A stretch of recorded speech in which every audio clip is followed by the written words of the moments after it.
de faire, puisqu'avant la fin du mois, c'est moi qui dois les dépanner. Donc, ça ne m'a pas aidé.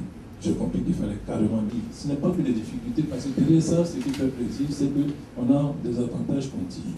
Et ces difficultés-là, ce n'est pas créé parce que, de plus, mais plusieurs tables rondes, j'ai fait des propositions qui n'ont servi, bon, pas à grand-chose. Peut-être si aujourd'hui nous voyons ça, peut-être que les gens ont repris dans cette tiroir-là quelques éléments qu'ils ont amenés sur la table et qui ont permis les jeunes à se mettre à leur compte.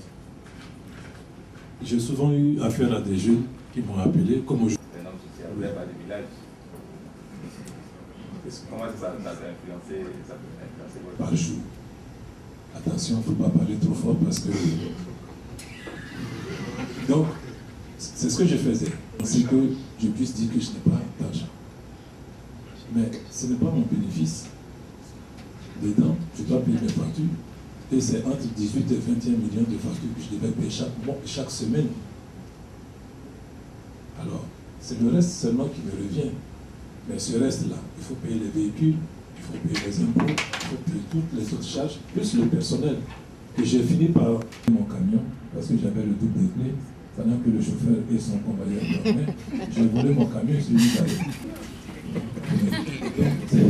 Ça vous demande beaucoup de vigilance, beaucoup de courage, beaucoup de... Je crois que maintenant je suis bien placé avec ma position au MPME pour savoir comment vous aider à vous orienter dans les affaires. Et puis au MPME également, j'ai essayé d'appliquer, nous avons étudié les éléments, on a fait tout un programme avec la CGCI, un programme de renforcement à la compétitivité des PME. Et cela recule, j'ai essayé d'apporter au MPME pour que le MPME soit un véritable outil de développement pour vos autres futurs candidats. Les difficultés que vous rencontrez dans l'organisation des PME. Ok. Ils veulent se développer, autant ils ne veulent même pas consacrer le temps pour apprendre à se développer. Je dis bien pour apprendre à se développer. Vous les invitez ici, qu'est-ce que je vais faire dans le discours, ça ne m'intéresse pas. Pendant ce temps, je perds un marché. Mais ce discours-là, justement, que vous faites aujourd'hui. Voilà. Donc, les difficultés, c'est première. Vous leur proposer de l'argent pour se développer, tout de suite, ils sont d'accord. Mais allez leur dire que bon, nous allons vous retrouver pour mettre ensemble nos efforts intellectuels afin de pouvoir développer quelque chose d'autre. Mais si vous aidez à vous développer, ils ne répondront pas aux questionnaires. Parce que pour eux, ça veut dire que vous allez communiquer tout ça après aux impôts et après on viendra tomber dessus. C'est difficile. Et le plus souvent, combien qui cotisent, pas grand monde. Combien qui acceptent de venir aux réunions, si j'avais invité les clients, je viens, je sélectionne parmi les membres, puisque j'ai 6 secteurs d'activité, ceux du secteur qui sont intéressés, je les invite et puis je fais la restitution de ce que plus ou moins j'ai enregistré au cours des différents débats auxquels j'assiste. Voilà un peu comment je fais pour les aider. Mais j'espère que aujourd'hui, pour un développement global de notre pays. Ok, donc la dernière question, je pense que vous avez même c'est donc qu'est-ce que veut faire l'État? C'est la question de M. Koulibaly, de Mamadou de la ministre de l'Industrie. Que veut faire l'État justement? Mais on a des difficultés à ce niveau-là. L'État peut faire quoi aussi? Les impôts. Au niveau de la DGI, généralement, les gens restent dans leur bureau et puis ils viennent, ils vous imposent. Ils vous disent, bon, vous allez payer tant. Mais on ne participe pas. C'est certainement pas une omission. Vous avez voulu certainement le faire plus tard. Mais... Nous ne faisons pas cela. Ce que nous faisons, c'est de soutenir les recherches qui ont été identifiées localement comme étant pertinentes pour les politiques locales.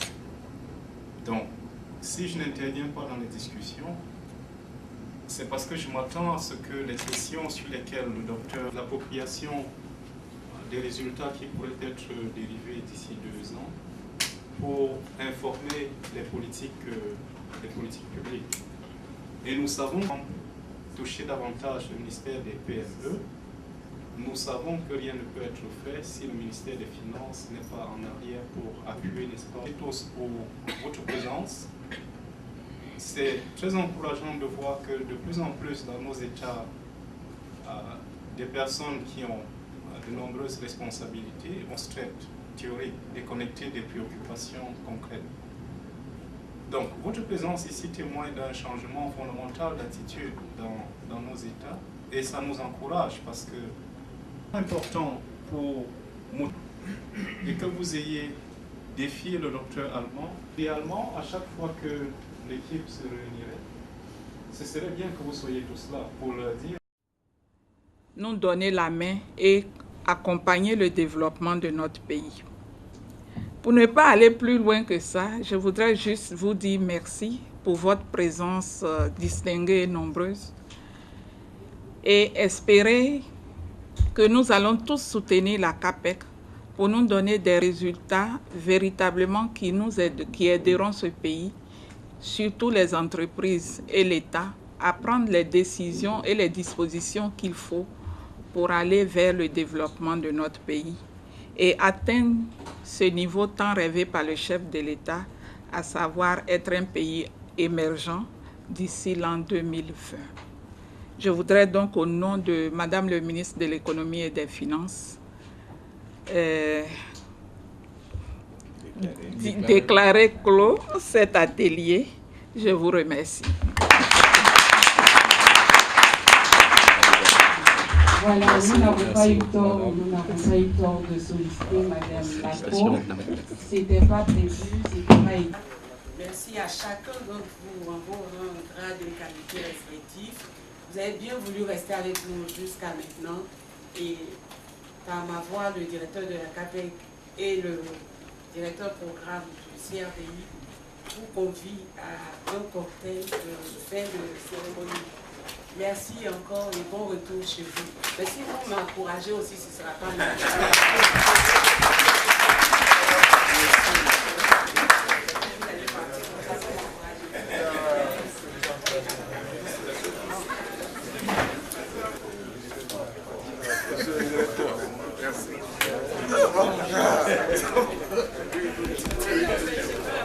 C'est pas une petite mais j'aime bien ça.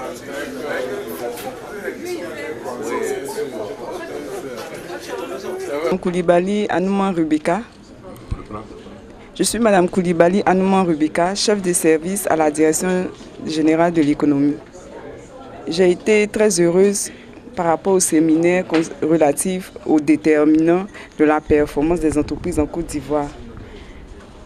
Contrairement aux autres séminaires, je pense que ce séminaire est pratique et pragmatique parce qu'il permettra non seulement aux entreprises d'avoir une performance améliorée, et il permettra aussi à l'État de pouvoir prendre des orientations et des stratégies fixes et précises par rapport au développement du secteur privé. Selon la mise en œuvre du PND 2013-2015, qui à 60% doit être financé par le secteur privé, le projet de recherche sur cette étude est à point nommé. Donc, sur ce, je suis satisfaite de ce séminaire. Merci.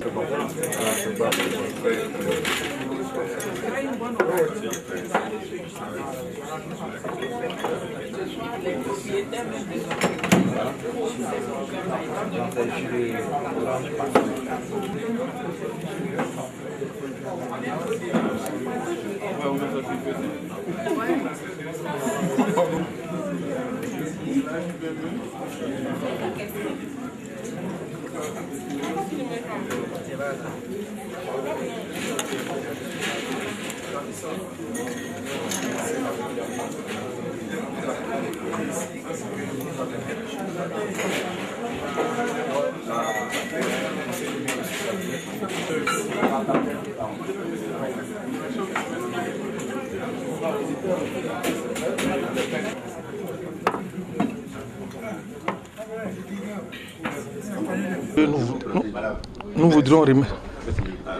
voudrions remercier le docteur Auré Alban, le directeur par intérim de la CAPEC, d'avoir initié ce projet. Et nous, en participant à ce projet, c'est un sentiment de joie dans la mesure où ça va contribuer à booster l'emploi surtout la performance des entreprises en Côte d'Ivoire. Et ça va contribuer au gouvernement ivoirien d'atteindre l'objectif fixé pour l'horizon 2020. Et moi, personnellement, je suis fier de contribuer, comme je le disais tantôt, à ce projet. Ça va permettre de finaliser ma thèse sur ce projet. Et bien entendu, ça va permettre aux décideurs ivoiriens de s'approprier des résultats de la thèse et bien entendu permettre aux entreprises publiques comme privées de prendre les résultats de ce projet et d'en faire usage dans leur administration respective. Et bien entendu, en tout cas je suis très heureux et c'est un sentiment de joie qui m'anime véritablement de contribuer à ce projet. Merci bien. C'est Boniface Kouadio Kwasi, doctorant à UFSEG. Voilà, donc je suis M. Solène Ngota, doctorant à l'université Félix Houphouët-Boigny d'Abidjan Cocody et chercheur associé à la cellule d'analyse des politiques économiques du CIRES. Donc je suis M. Solène Ngota, doctorant à l'université Félix Houphouët-Boigny d'Abidjan Cocody et chercheur associé à la cellule d'analyse des politiques économiques du CIRES. Je suis aussi membre de l'équipe de Côte d'Ivoire qui travaille sur les questions des déterminants de la performance des entreprises. Aujourd'hui, c'est l'occasion de le dire, c'est un sentiment de joie qui m'anime parce qu'au bout d'un an de travail avec le CRDI et la CAPEC, nous aboutissons à ce projet qui vient d'être accepté, ce projet qui sera financé actuellement en grande partie par le gouvernement du Canada. Et nous voyons qu'au-delà de toutes ces questions, qu'est-ce que vous voyez, c'est la question de l'employabilité des jeunes et de la qualité de l'emploi. Parce qu'aujourd'hui, parler des déterminants de l'entreprise va contribuer quelque part à voir en quelle mesure les entreprises seront capables de produire plus de richesses et pouvoir produire plus de richesses et seront amenées à embaucher. Donc en embauchant, ces entreprises-là vont contribuer à la réduction de la pauvreté. Donc c'est l'élément essentiel qu'il faut souligner dans ce projet.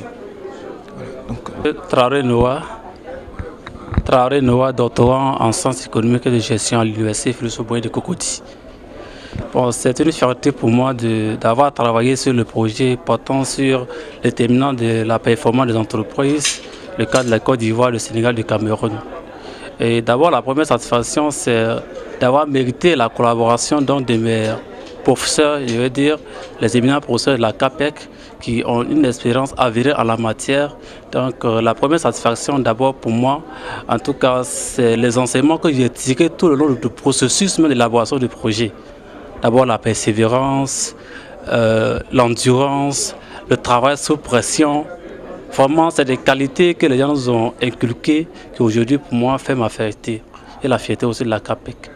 Et pour ce qui est de la question du jour, effectivement, vraiment la satisfaction elle est d'autant plus grande qu'aujourd'hui on a le résultat espéré. C'est-à-dire que le projet est un acquis pour la CAPEC. Vraiment, je dis félicitations à mes patrons et je les remercie de m'avoir formé. Et j'espère donc que la dernière satisfaction viendra des résultats qui seront obtenus, qui sont aujourd'hui les résultats attendus de cette recherche-là.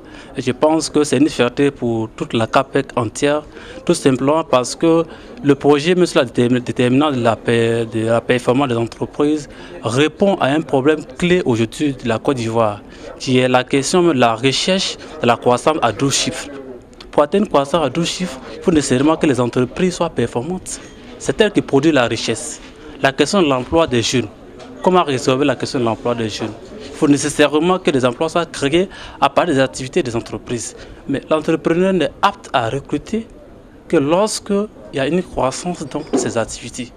Donc sa capacité productive. Donc il est important, c'est un sujet d'actualité qui est en train d'être fait au niveau de la CAPEC et nous sommes fiers en tant que doctorants d'avoir passé vraiment à ces travaux, à l'élaboration de ce projet.